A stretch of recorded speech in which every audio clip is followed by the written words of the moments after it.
Switching gears a little bit toward the Flyers goaltending news. Man, Flyers goaltending has been a saga this season, where, obviously the team started off with Carter Hart at the number one position. We all know what happened there. And so Sam Ersson, who was the backup goaltender to start the season, took over the number one spot.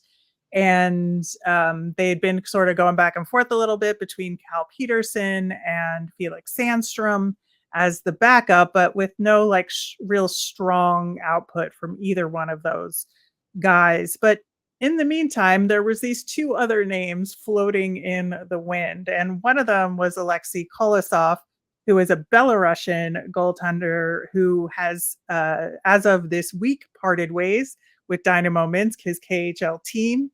And, they're working on it in the background in terms of a visa to get him over here. Who knows when that might happen? Likely to go to the AHL, should he be able to come over before the end of the season.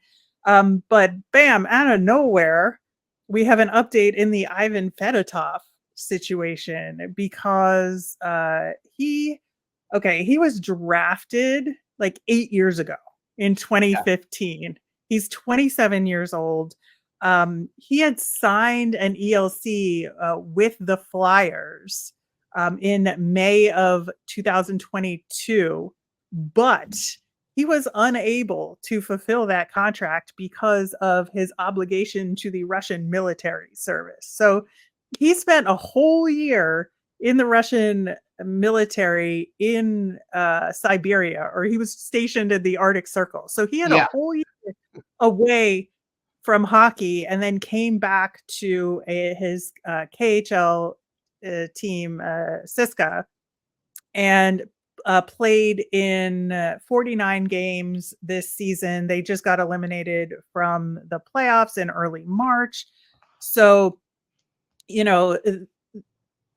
clearly, it was at a decision-making point, because according to all authorities in terms of the NHL, the IIHF, the Flyers contract with Fedotov is valid, and they decided to let him go. So they terminated his contract. He came over, did a press conference this morning in Philadelphia, well, in New Jersey, but with the Flyers in person. He did it in English, which was really impressive, and really, I think, had a lot of interesting things to say.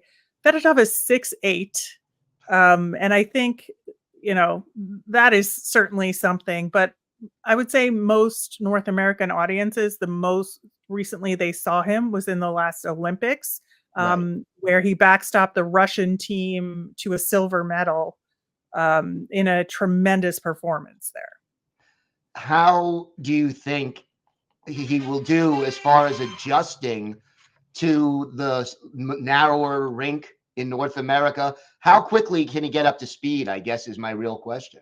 It's interesting because he talked about that a little bit and said that he's looking forward to the speed of the NHL game, that he's used to just specifically tracking the puck and only the puck. Whereas now, because of the tighter space, he's going to have to pay attention to a little bit more, and there's going to be a learning curve there. There's going to be a communication curve in terms of dealing with the new defenseman in front of him and a different defensive style in front of him. But that he really is looking forward to the challenge and is excited to play a North American style of game. He thinks it'll suit his skills. And it'll be interesting to see how much, if at all, he'll be able to help the Flyers as they battle for one of those final playoff spots in the East. Yeah, he's looking forward to that as well. I think that, first off, it's hilarious how much he towers over Danny Briere, but that was funny.